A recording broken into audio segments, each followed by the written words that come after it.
और इस चार्जशीट में लालू प्रसाद जी पर जिस आधार पर उनको सजा किया गया था उससे कई गुना ज्यादा ये बड़ा घोटाला है। वो कुछ 900 करोड़ उसमें चैट में लिखा था। हम संतोष कुमार मल पे एक अलग से भी पीसी करेंगे।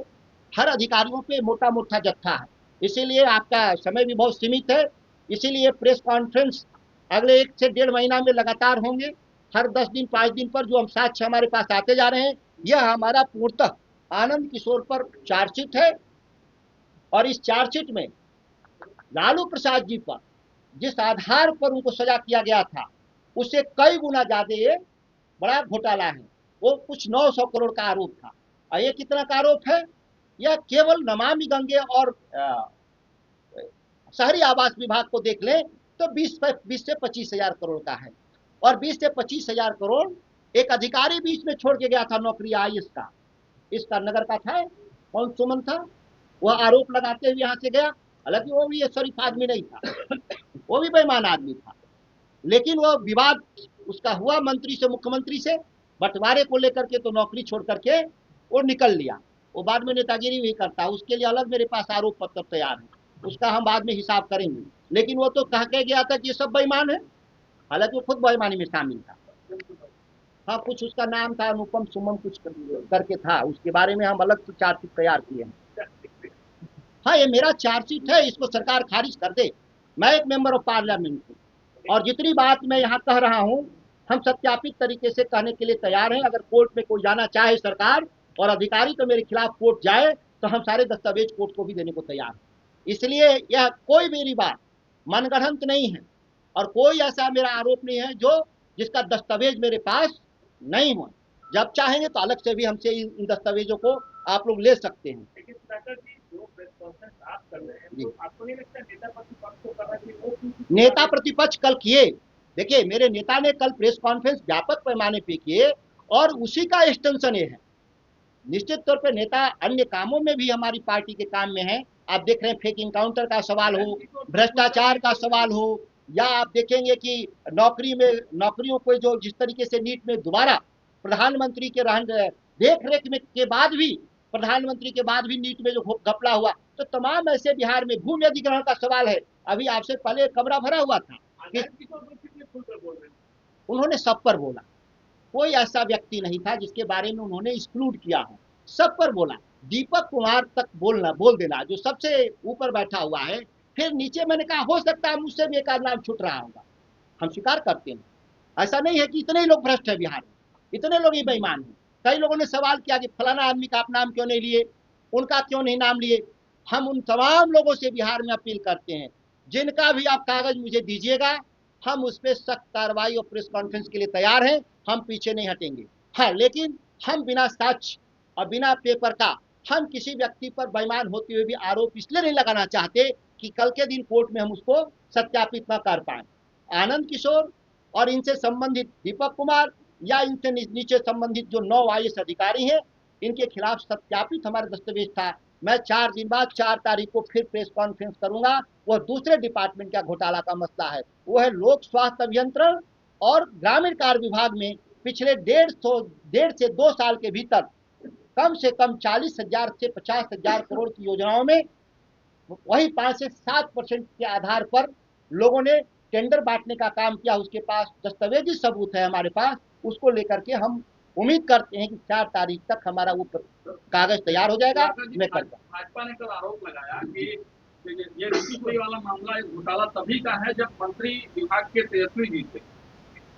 यह ईडी अगर कह रहा है, अगर ईडी अगर कोई भाजपा के लोग अगर कह रहे हैं, ईडी तो उन्हीं की एजेंसी थी, ईडी ने क्यों नहीं कहा? कहना चाहिए था उसको कि फला मंत्री भी इसमें शामिल है। और हम तो कह रहे हैं कि ये कंटिन्यूएशन में है, यह क्यों नहीं उस पर कार्रवाई कर रहे हैं? हम लोग तो मना नहीं कर रहे हैं कार्रवाई के लिए। तेजस्वी जी ने भी कल कहा कार्रवाई करिए जांच करके। इन तमाम सालों में कुछ अच्छे भी अधिकारी आए, तो सब उन अच्छे अधिकारियों का तो नाम नहीं दिया ईडी, सबको तो नहीं दिया नाम ना, इसलिए नहीं दिया कि सब लोग चोर नहीं थे। लेकिन जो चोर है जिसके बारे में ईडी कह रहा है और आर्थिक अपराध कह रहा है, उसको क्यों नहीं हम उठाएंगे, उसकी चर्चा क्यों नहीं होगी? और भाजपा के लोग तो खुद सत्ता में है, डबल इंजन में है, क्यों ईडी नहीं कार्रवाई कर रही है? बताइए, आनंद किशोर पिछले 2 साल में कितना बार विदेश गया निजी यात्रा पर? जब उस पर ईडी जांच कर रही थी तो किसने अनुमति दिया उनको विदेश जाने के लिए? वो लोग भी गुनाहगार हैं। अगर ये विदेश में ही जाके बस गए होते तो कैसे गिरफ्तारी होती? 1-2 सालों के भीतर जब से ये चार्ज है, दर्जनों बार आनंद किशोर सरकार की अनुमति से विदेश गए हैं निजी यात्रा पर। अरबों खरबों रुपया जो चोरी किया इन्होंने दूसरे देश में उसको निवेश करने का काम किया है। और वो जगह ऑस्ट्रेलिया है जहां आनंद किशोर ने सबसे ज्यादा यात्रा किया है। अगली बार उनकी यात्रा का भी विवरण आपसे साझा करूंगा कि किन किन देशों में गए। आप लोगों का ध्यान इस पर देर के बाद काहे खुला सर? 1.25 साल पहले मैंने किया था इसमें। 2 साल हो गए। नहीं, 1.25 साल से मैंने किया है। देखिए, जीवन का 2 साल से चल रहा है भाई साहब। मैं 1.25 साल पहले प्रेस कॉन्फ्रेंस किया था। लेकिन नहीं लोगों नहीं के साथ नहीं कोई नहीं, विपक्ष देखिए, विपक्ष में मैं भी हूँ। मैंने तो 1.25 साल पहले किया था, जिस पर यही आनंद सुंदर कृष्ण मुझे धमकाया था। उस समय मीडिया में भी मैंने बताया था। आपके नेता नहीं, नेता भी बोलते हैं। यह मैं किसी पर आरोप लगाने के लिए बात नहीं कह रहा हूँ। भ्रष्टाचार के खिलाफ लड़ाई सामूहिक लड़ाई है कि किसी एक व्यक्ति की लड़ाई है? सामूहिक लड़ाई है। तो सामूहिक लड़ाई में सिविल सोसाइटी भी आती है, वकील भी आते हैं, मीडिया के लोग भी आते हैं और राजनीति करने वाले भी आते हैं। ये सामूहिक लड़ाई है, किसी एक के भरोसे नहीं लड़ी जा सकती। नेता प्रतिपक्ष का भी एक रोल है, उन्होंने समय समय पर कहा है। लेकिन इस लड़ाई को ये लूट क्यों नेता प्रतिपक्ष का हुआ है पैसा? ये पैसा लूट बिहार की जनता का हुआ है। ये तो सबकी लड़ाई है और सबको अपनी भूमिका, कोई छोटी कोई बड़ी भूमिका निभाया भी है और आगे भी निभाने की अपील हम लोग कर रहे हैं सबसे। लगातार एजेंसियों पर आप लोग सवाल उठाते रहे, निष्पक्ष नहीं हो पाता तो किसकी देख रहे लिए जांच? देखिए, मैंने बीच में ही जिक्र किया, सदन में भी उठाते हैं। एक बात तो है कि हम सदन में, हमारा छोटी पार्टी है, सीमित समय है, फिर भी हम लोग वहां सवाल करते हैं। इन दस्तावेजों को शेयर किया है आपने केंद्रीय संगठनों के साथ? ये तो उन्हीं का दस्तावेज है, अब उनको क्या शेयर करना है? ये जाएंगे सबके पास। एजेंसियों पर भरोसा है या? देखिए, मैं कह रहा हूँ सीबीआई से बड़ी जांच एजेंसी इसमें जांच कर रही है। अभी देश में सबसे बड़ी कौन? भूमिका पर तो आप सवाल उठा रहे हैं। निश्चित तौर पे। तो कौन जांच करेगा? अब इस देश में तो लोकपाल कर सकता है इसका जांच, जो है नहीं, बिहार में है नहीं।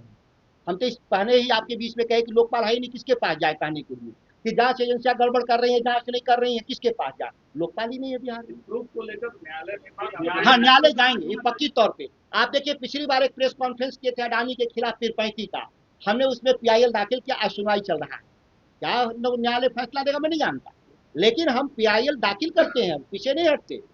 मामले में भी जाएंगे? निश्चित इस पे जाएंगे। इस मामले में कोर्ट के नेतृत्व में जांच होना चाहिए। हाँ, जैसे चारा घोटाले में जांच हुआ था कोर्ट के नेतृत्व में, वैसा ही जांच इस बार हम लोग का मांग करते हैं कि माननीय न्यायालय जांच अपने नियंत्रण में ले और वो एजेंसी तय करे कि कौन एजेंसी से करा सकती है। क्योंकि ईडी तो फेल कर गया है, आर्थिक अपराध एक तरफा कार्रवाई कर रहा है, लोकपाल जब है ही नहीं तो वो तय करे माननीय कोर्ट कि किससे वो जांच कराना चाहते हैं। चारा घोटाला का बार-बार नाम ले रहे हैं। राकेश जी, चारा घोटाला का बार-बार नाम ले रहे हैं, क्यों नहीं उतारी इस मुद्दे को लेकर? सड़क पर अभी आपको नहीं खबर होगी, मीडिया ने खबर नहीं चला